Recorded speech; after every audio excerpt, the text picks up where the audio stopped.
What's up, guys? Welcome to the Sports 2.0 show, MLB Talk. I'm going to be honest, guys. This is my favorite hour of the day. Favorite hour of the day, favorite hour of the week. I'm joined by the one, the only Erik Neff. Erik, how you doing? I'm doing great, man. I'm ready to talk some baseball. Let's go. Is that a Cubs? Does that say Chicago Cubs? No, it's Bulls. It's the Bulls. I root for one Chicago team. I'm sorry. I grew up in the Jordan era, and there aren't any basketball teams close to me. So Michael Jordan it was, folks. I'm sorry. Just ignore the Chicago. I'm mixing the STL. I feel bad for St. Louis people now. I'm gonna get kicked off Twitter for this for sure. I just want to make sure because it kind of looks blue from my angle, so I think I'm going to screenshot it and then tweet it at Cardinals Twitter just for you, Erik, because I know you'd love that. And then also, it would be on fire if it touched a Cubs thing. I'm pretty sure. There you go. And then also, I'm joined by Aaron. It's all about the you, Aboodi. Aaron, how you doing, man? How we doing, Tanner? Hey, I'm doing pretty good. You know, it's all about the U. I was still thinking about your comment last week saying that the U is going to beat Alabama. That's never going to happen. Just to let you know that. Any thoughts on that before we get into baseball talk? It might. Let's get into some baseball talk today. Coach Saban is ready to go. He's firing up the Tide already. They're going to roll the U. But anyways, guys, before we get into baseball talk, we got to address one thing. We reached 205 subscribers. This is a huge deal. I think Erik, like a week and a half ago, right? We're probably like 3 subscribers. Yeah, we blew up, as we do here at Sports 2.0. We tend to blow up. We like to blow up. That's what we do. We blow up. So we went ahead and we just blew up out here in these streets. So you're going to see that 205. It's going to be 502 tomorrow. It's going to be 1,005 next week. Mm-hmm. We're going to keep this going, guys. I know we are. And it's our 3 beautiful faces right here every Wednesday or Thursday talking baseball. That's what's doing it. I'm pretty sure. Yep, definitely. So make sure you guys come join the party, subscribe to the Sports 2.0 network. We were at like 30-something followers before Aaron came on last week, and now we're just to the moon like freaking Bitcoin. So got to credit Aaron on that. Now we're going to start in baseball in the sticky situation. I know this title, this cover, this image, whatever, sticky situation, however you want to say, has been overused in the past few weeks, but it's major news in baseball. We got a sticky situation. New rules came out that Rob Manfred implemented, saying pitchers are not going to be able to use foreign substances on the mound. You guys already know some of our opinions on this through our written work, through some of our past shows, but I want to start with Aaron. Sticky situation in baseball. Is it good or bad that these foreign substances are being removed from the game? I'd say it's pretty unfortunate. I like seeing these strikeouts. I like seeing what these pitchers can do. I think that with all pitchers being able to use these sticky substances, there's no issue. I think that these pitchers, like they were taught to use these stickers, the substances that they've been using, for a long time, and it's a shame what's happening right now. We just saw Glasnow the other day. UCL tear, and immediately he points fingers at the MLB and what they did. I don't know. I think that there could have been a better solution for this. Let's not do it in the middle of the season where they've been pitching. Let's give them some time to adjust. That's what Glasnow's whole argument was, and I think he has a right. He has a right to say that. What do you guys think? I'm completely with you there as well. Mid-season is not the time to, and it's not a new rule. Substances have always been banned per se, but it's just now it's a rule that we're actually going to enforce for the first time ever, really. And mid-season is a bad time to enforce that rule, especially for the guys that aren't necessarily using the cheating substances, the spider tax and stuff like that.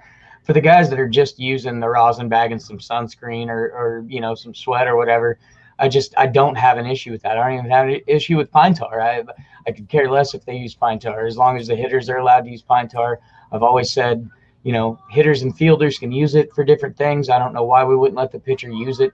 So as long as they're not using one of these crazy spider tack-like substances, I don't know why we don't just go with what we've always done. We don't even have to. There should have been no announcement for a new rule or anything. They could have simply just said, hey, we're going to start enforcing banned substances. And pine tar, sunscreen, those aren't banned substances. So it would have been very simple to do it the other way and just go after the guys who are after these really high spin rates. Instead, they chose to go after guys who aren't cheating, guys who are just looking for a little bit more control. Yeah, I mean, look at Rob Manfred is promoting skin cancer in Major League Baseball, which I'm not happy about. Rob Manfred, that's not standing up to cancer. Your new ruling, just to let you know. But in a serious note, I don't love this rule right now. I do love the removal of like spider tack from the game. I think that's great. It needed to be done before the season, though. Yeah. You know, it's no secret that the 2.0 network's not a Rob Manfred fan page by any means. I know, Eric, I know how you feel about him. Aaron, I'm sure you feel in a similar way based off what you're saying here. My biggest issue with this rule in season, besides the injuries that it's going to cause to pitchers, is how much pressure it puts on the umpires. I mean, the umpires are the sole judges of this on the field. And how's an umpire supposed to be trained in a week how to identify, okay, spider tack on a baseball, where'd it come from, who's going to get in trouble, where's the suspension going to go? So, Aaron, what do you think about the umps being the only guys that have the jurisdiction in this ruling in every game? I think it's too tough. You know, they're human. They're like any one of us. They have two eyes, and it's what they see firsthand. How can you really judge what a pitcher is using? And I think it's a little absurd that they're going to be trusted to this degree in figuring out who's using what and what they're using. Yeah, Eric, that is a great banner. Rob Manfred does promote cancer. It's true. Steve's MLB has this huge stand up to cancer initiative, and we're removing sunscreen. What's up with that, Rob Manfred? Gotta get out of it. I mean, the guy that promotes cancer, we have to get rid of. I'm sorry, guys. I completely lost track of what the heck we were talking about because I was stuck on Tanner saying that Rob Manfred promotes cancer. I don't know if there's going to be any bigger news than that comes out in this show. That's amazing. But that's the major headline of the show. That's what you're going to get. Now, I want to segue back into Glasnow's interview. Eric, I want to ask you a question. When I watched this interview, I was like, I didn't cry. I'm going to be honest. I didn't cry. But it was emotional watching Glasnow. I mean, this guy is a future Cy Young winner. There's a chance he does it this year in the American League. I mean, it's not in the National League. If it was in the National League, there'd be no chance of him winning the Cy Young. But Glasnow said, you know, I want to be a future Cy Young winner, and now this happens. I got to rehab my ass off to get back for the playoffs. Eric, what's your thought on Glasnow? First of all, is he going to be able to rehab and get back for the playoffs with this? And do you think we're going to see this injury from more pitchers? First of all, no. We will not see Tyler Glasnow again this season. I would hope that the Rays themselves, you know, you really don't want to mess with the UCL here. You don't want to shorten your career to get back and fight for the playoffs in one season. And I understand the need or the want to that he has, but I do not believe we should see him again this year. However, if we're going to talk Tyler Glasnow, the most important thing about Tyler Glasnow is his hair. I mean, those beautiful locks of hair. How can you not talk about those beautiful locks he has? But no, I felt bad for the guy. I do believe that the MLB kind of opened themselves up here for more injuries of this type. You change a guy's grip on the baseball, you change his mechanics mid-season, you may see a little bit more of this. That being said, you know, was his injury 100% on the MLB? I don't think so. You know, it just something that happened. Peculiar timing, though, I will say that. And maybe he's correct. You know, nobody knows your body like you know your body. So, you know, he said he had a death grip on everything. Just try not to let it roll off the end of his hand. So maybe he's right. Maybe this was something that could have been prevented with simply waiting till the end of the season to institute something like this. Yeah, and it's no surprise we look at all the injuries that have taken place this year. It's not just from the spider tack. There's been injuries all over the field, probably because we're going from a 60-game season to 162, and we've really just crossed that 60-game threshold. Aaron, I want to go to you here. We got Max Scherzer going down, Cody Bellinger, Nick Madrigal, and now Jacob deGrom. I actually cried about this one, seeing Jacob deGrom go down. I love Jacob deGrom. Devastating. Yeah, it was devastating. So what are your thoughts on the injuries, and is MLB handling it the right way?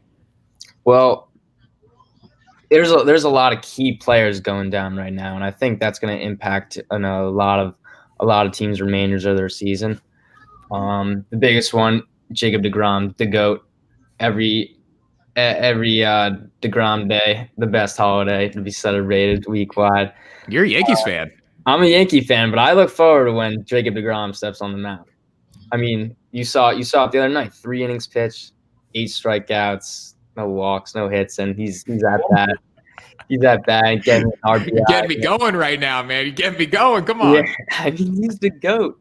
He's at a .54 ERA. The guy's a freak. But they said it was just a right shoulder soreness, so hopefully he's back. It's just day to day. It seems right now he got his MRI back today. Everything was fine. He played catch. Nick Madrigal, he's headed to the he's done for the season for the White Sox. But they just beat the Rays in a little series there.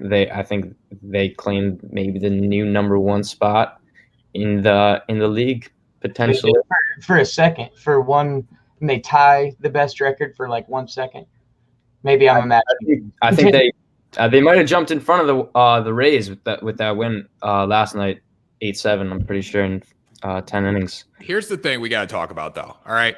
We're talking about the Tampa Bay Rays versus the Chicago White Sox, right? Mm-hmm. Okay. The White Sox play in the Cupcake Central Division. I say it all the time. It's not a good division, guys. It sucks. It's horrendous. You got the Twins who are supposed to be World Series contender or American League pennant contenders, and they can't win a freaking game. All right. The Rays are in and out of the fire every single night in the American League East. Eric, I want to go to you here.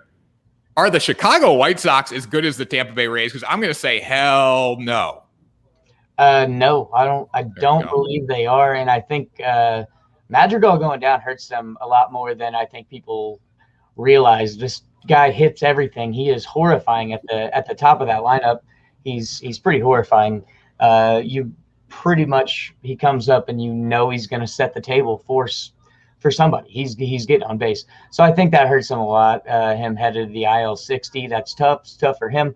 Stuff for a few of my fantasy teams. OBP is going to drop a little bit now. Pretty sad about that.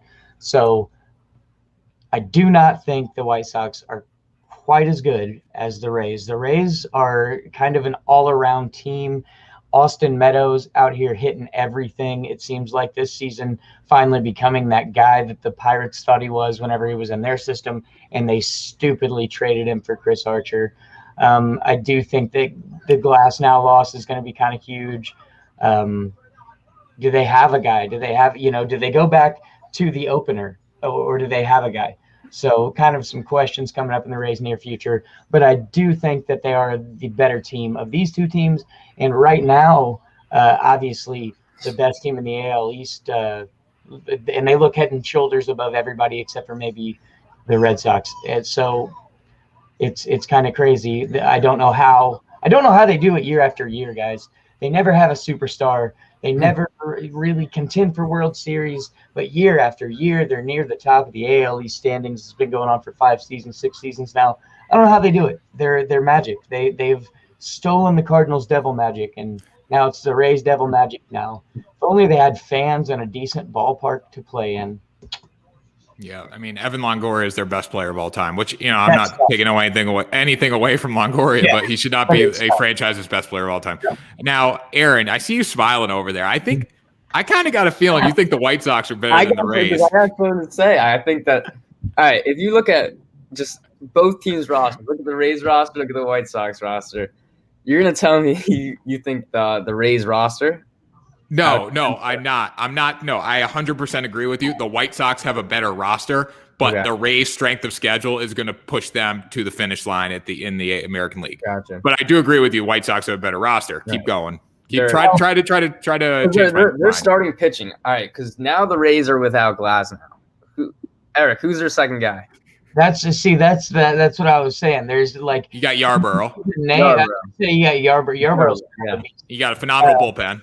Okay. Yeah, you do have a good bullpen, but yeah, they're 3, 4, 5 guys. Like they're just lacking. I mean, they're in a division where it's gonna be tough to be short on starting pitching for sure. They're facing some tough rosters in the AL East, but right now they look better than the White Sox.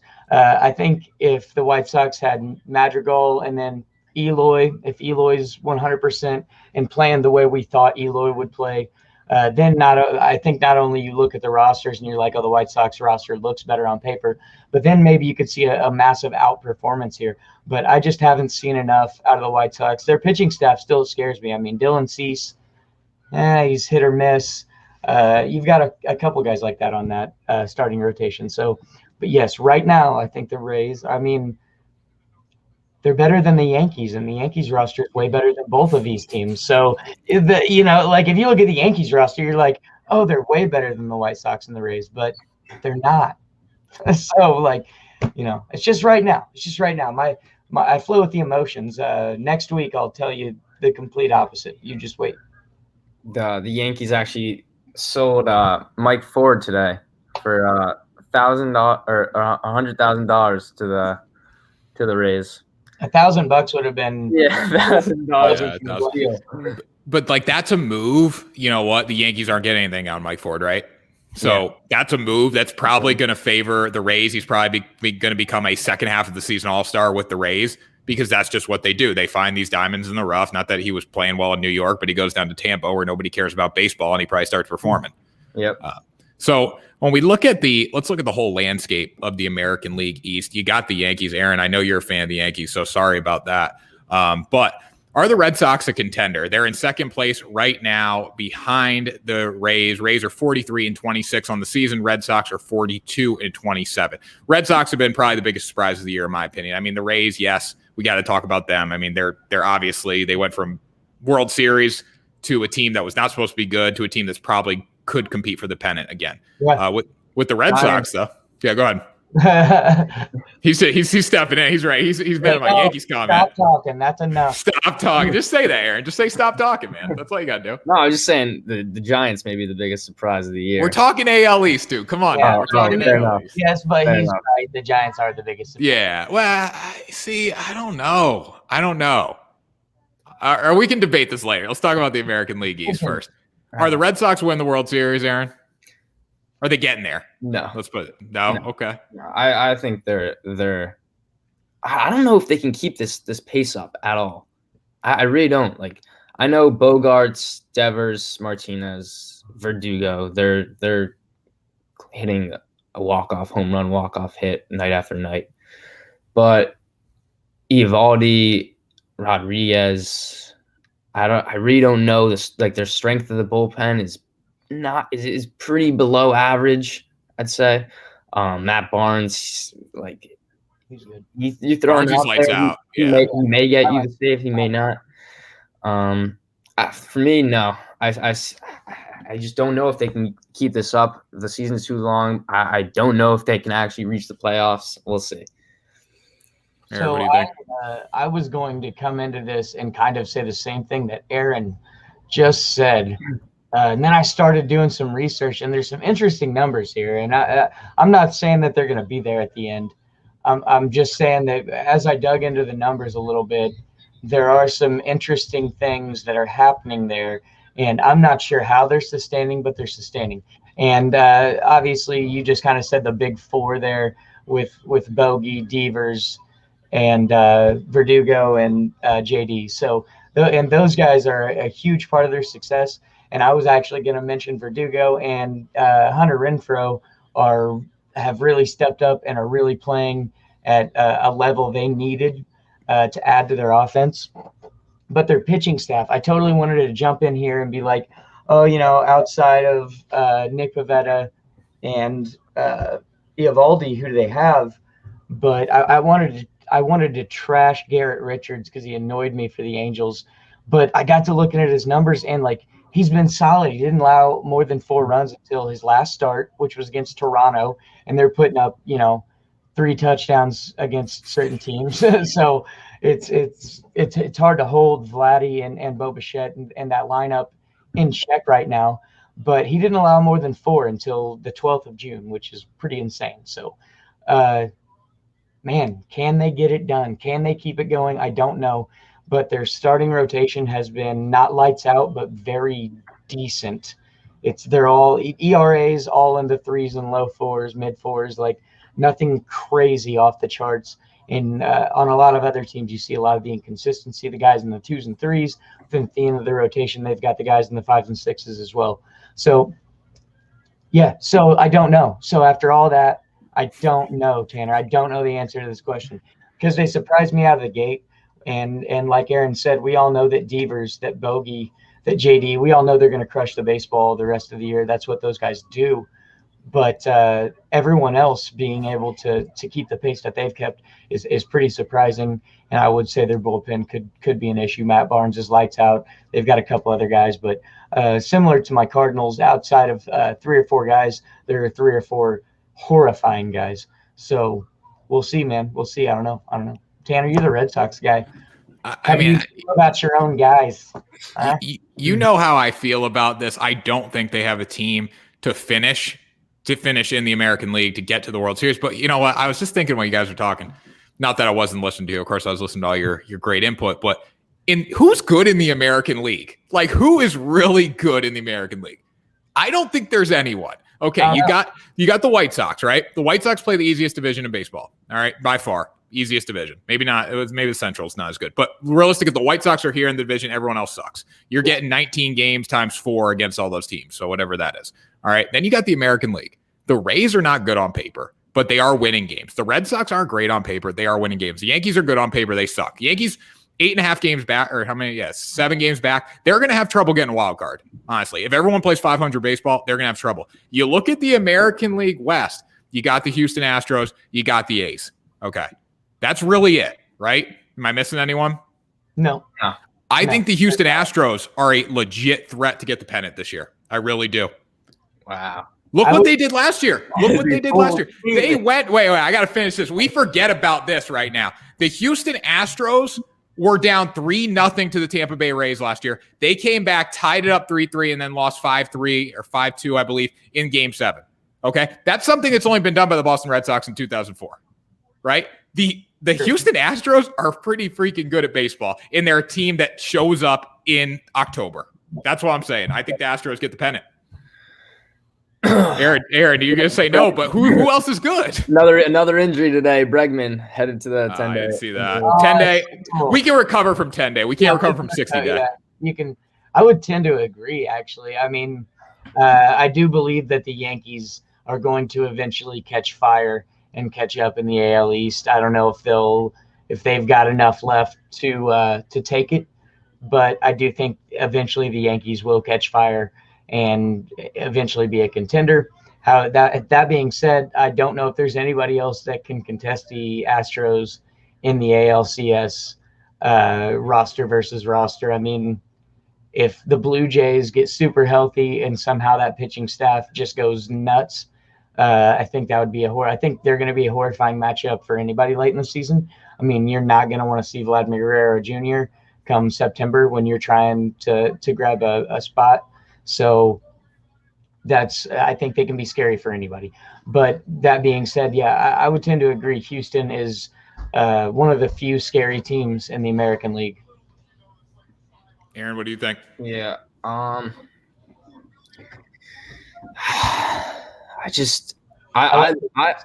love their first 5. Jordan Alvarez. I love Brantley. I think Correa is a monster. Altuve, a little monster.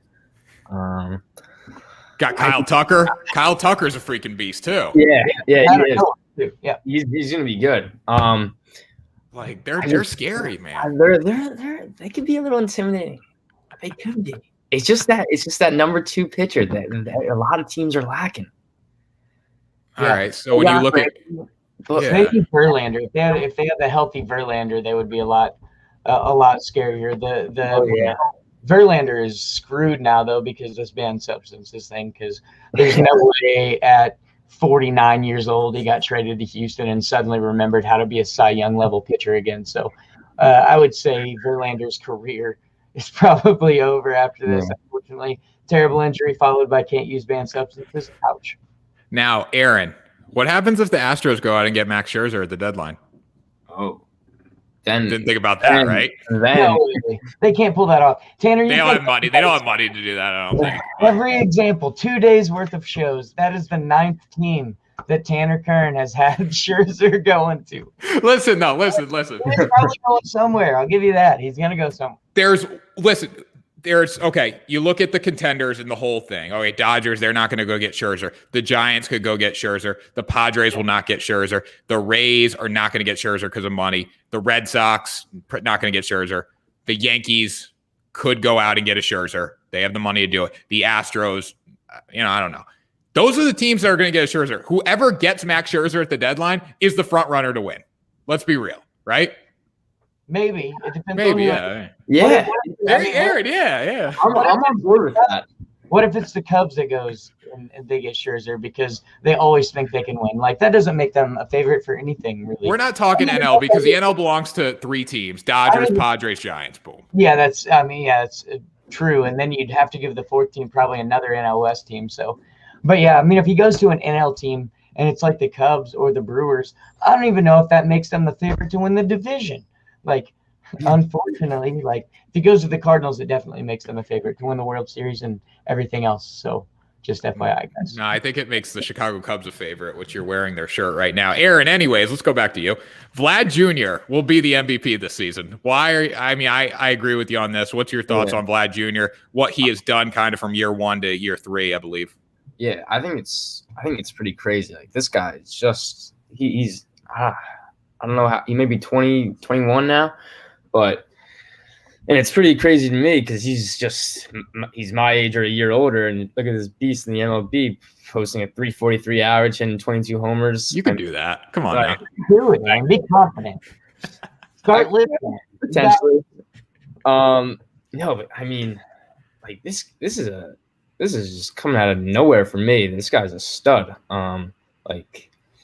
I think it's 7 straight games or so with a hit. I remember watching him get one off Chapman last night. And I don't know if you guys were watching that game, by the way. He was on it was 2nd and 3rd, no outs, and he ground ball back to Chapman, and he broke early for home and got a little pickle and got thrown out at 3rd. And the Yankees got out of the jam to win. Yeah. I saw Booney's. Did you see Booney's comments today? He was like, "Yeah, Chapman best reliever in the game. I mean, there's nobody better than him." And then Chapman almost blew the save last night, buddy. So that's why you're getting fired at the end of the season. When all said and done, this is your last season, man. No, he's leading the league in pretty much every hitting category right now with batting average, home runs, triple crown and the MVP. I mean, is he going to Miggy it up? Is he Miggy Cabrera and this stuff up, man? I mean, could he do it? Can he hang on? I just think the Blue Jays are going to be pretty good in the next coming years, I'd say. And I can't wait to see what they're going to be able to do with Springer in the lineup. I agree. Yeah. Dangerous. The Blue Jays are my favorite non-Cardinals team right now. I think they're the most exciting to watch because of all these young guys, including Vlad. I do think that Ohtani is going to give him a run for his money for MVP. I think the way that Vladdy is hitting is kind of overshadowing what Ohtani's doing. I know it's for the Angels, and they're not very good, but still, I mean, we have never seen anyone do what Ohtani is doing right now either. So I'm hoping that Vlad Jr. can hold on to the average for the Triple Crown. Obviously, that's everybody's problem always is being able to keep the average up. It's tough. Some of these slap hitters that, like Madrigal that can go out there and hit 350 and never reach the wall. So I think it's going to be tough for him to win the Triple Crown, keep the average up. But I never thought that this guy was going to be a 350 hitter until this season. I always saw him as, he might hit 280, 290. The home runs and RBIs are going to be there. Excuse me. I did not see this guy being able to maintain what he has done early in the season. I have him in several fantasy leagues. I've been offered some crazy trades for him. And I was actually big on the Blue Jays preseason, so I took the combination of him and Bichette in a bunch of leagues, and they are the reason that I am in the middle of the standings in those leagues because I didn't draft well outside of that. But anyway, that's a story for another day. I do think that, like Aaron said, the Blue Jays are going to be a blast to watch for a lot of years. But, I mean, they've got 2 guys in Bichette and Vladdy who these guys could be MVP contenders any year. If Springer comes back right, we know he can be an MVP. I mean, they have 3 MVP-like guys that are going to be out there. Teoscar Hernandez is blowing up, which I love to see. Is another guy that I sort of predicted. I really started collecting a lot of Blue Jays first Bowman and rookie cards this past offseason. Tons of Vladdy, tons of Bo, tons of Teoscar. So let's make me rich, Blue Jays. Let's go. Let's make me rich. Triple crown. I'm trying to sell those Vladdies, baby. Let's go. Now, Aaron, if you're looking at Shohei Ohtani, right, doing something that we haven't seen done since Babe Ruth, all right, and you're looking at Vladdy, what's really going to give the committee to give it to Vladdy? I know the Angels suck and they're not going to be in the postseason conversation, but realistically, the Blue Jays are 8.5 games back. They're not going to be in the postseason conversation either. So what makes two bad teams? What makes you give it to Vladdy instead of Shohei? I think a little bit of what Erik said about how, he's probably known primarily as this big hitter and launching home runs, and you'd say maybe he's a 280 hitter, but he's at 340 plus right now. And I think, seeing him maintain like maybe 310 plus throughout the season, I think that'll earn him his MVP season. Now, Erik, what's Ohtani have to do to take the MVP away from Vladdy? Win the Cy Young. I think if he locks up the Cy Young, he's going to keep hitting. I mean, I think it looks like he's going to get to 40 homers. I mean, he's going to hit 40 homers. You hit 40 home runs and win the Cy Young, and if you aren't the AL MVP, something went terribly wrong. That being said, I mean, the season that Teddy Williams hit over 400, he did not win AL MVP. Does anybody know who did? No, we need Tom Newpol on this. Yes, we do. That just so happened to be the same season that Joe DiMaggio hit 56 straight games. So, yeah, Joe won the MVP. Ted Williams hits over 400 and win MVP. That would be tough, man. Can you imagine hitting 403 or whatever and then not winning MVP? That's not. You should have, in my opinion, they should have probably given co-MVPs. Those are two records right there that'll likely never be beaten. Come on, MLB in 1942. What is the matter with you? Yeah, well, I mean, imagine Rob Manfred commissioning back then. How he would have really messed the game up. We would have just not given an MVP because it's some stupid piece of metal, and who needs it anyway? It's too hard to decide. It's a stupid piece of metal. We don't need it. Don't worry about it. Yes, sir. So, final topic of the evening. I'm going to start with Aaron here. Aaron's very high on the Mets. You're very high on the Mets. I'm not as high on the Mets, especially. I mean, I'm high on the Mets because of Jacob deGrom. That's it. But, little Mickey Mouse Marcus Stroman, I'm not a big fan of him. I don't think the Mets are really going to be a contender in the National League. You got the Dodgers, the Padres, who have lost a ton of games lately, and the Giants. Why are the Mets going to be in the running? Why are the Mets going to win the National League East, first of all? Let's take baby steps first, Aaron. All right. I think one of the reasons they may win it is because of their ability to win at Citi Field. They are a hard team to beat in their own field, in that little Citi Field ballpark. Especially when DeGrom's on the mound. A lot of people show up for that night. But Stroman, he's becoming like a real, in my opinion, legit pitcher. He's 7 innings plus a lot of the outings with a lot of ground balls produced. Not getting a lot of home runs off him. He does. That's how he goes deep. That's what he does. Keeps the ball. Yep. And then obviously the biggest disappointment with Lindor. He sucks right now. The money is just not worth it right now. I don't know. Hopefully down the road, we may see some sites of where his experience shows some flashes of what he's capable of. Maybe it's just taking some time for him to adjust to the New York spotlight. But these Mets. I mean, I'm pretty high on them, and I think they can do some damage this season. Yeah, I mean, especially in the National League East, too. I do like them to win the National League East right now because the Braves are 7.5 games back. And we talk about this team, when they're going to figure it out. I don't think any of these teams are really going to figure it out. I think everyone's just going to play kind of bad baseball, and we're gonna level. Erik, first of all, are the Mets win National League East, and then do they have a chance in the National League conversation? I do believe they're gonna take the NL East. The Phillies and Braves have just not shown me much. Of course, you got the Nats that are way back now, so they just haven't shown. I haven't seen enough out of the Phillies and Braves, and as you just said, I don't know how much they're going to be able to get it together at this point. The Phillies may get lucky and sneak past one of the NL West teams for a wild card spot, but I think the Mets take this division. I mean, they still, McNeil's not healthy yet. Once McNeil gets healthy, starts setting the table for some of these guys, I think that takes just a little bit of pressure off Frankie Lindor.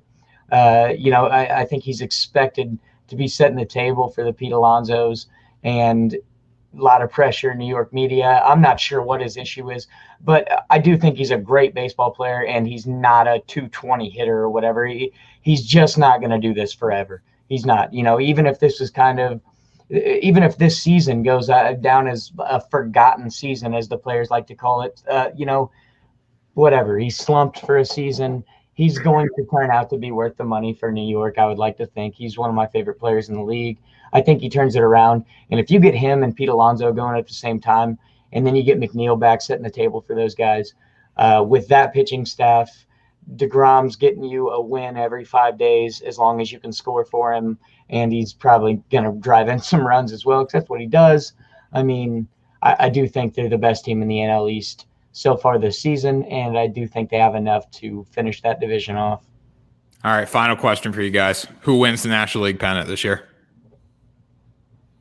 Is it supposed to be this easy? Yeah, who wins National League pennant this year? I think it's a really tough choice. I think that who gets there doesn't even matter. The Dodgers are so scary on paper. They're so intimidating to play. I think a healthy Dodgers team is better than any two teams in the NL this season. You agree, Aaron? I think the Dodgers could do whatever they want for the regular season, and as long as they're there at the end, then they're going to be there for the National League pennant. I mean, I agree. You should have said 8. That's exciting. I'm gonna lay out one scenario I want you guys to think about, and we can break it down next week because we are getting to 40 minutes here. But 3 teams get in the National League West. All right, 3 teams make the playoffs. Giants go out and get Max Scherzer at the deadline. I'm just saying. All right. San Diego plays the Dodgers in a 1-game wild card series. Padres beat the Dodgers. It's 1 game, right? Anything can happen. That's all I'm saying. Just think about that. We don't know. Just think about that. We got a comment here from Laka Lola. Great show, guys, on Twitch. Guys, we are now on Twitch, too. The Sports 2.0 network is growing. Thank you for the comment. We really appreciate it. Really appreciate the love. Rachel, #1 fan. Really appreciate you as well, guys. Any final words for the 2.0 fam, guys? Keep showing up. Keep showing out. We love all the subscribers. We love all the followers. We're really glad you guys hop on with us and interact with us and our stupidity and probably wrong predictions. So keep it coming. Can't wait to talk some baseball with you guys next week. I hope that everything you guys said doesn't happen and everything I said does. Aaron, how about you? Yeah, we'll see you guys next week. Yes, sir. We will see you all next week, guys. Thank you for the love. 205 subscribers, probably up by now. Subscribe to the Sports 2.0 network, and we will see you next week for more MLB talk with Erik Neff and Aaron. It's all about the Aboodi, guys. Thanks for joining us.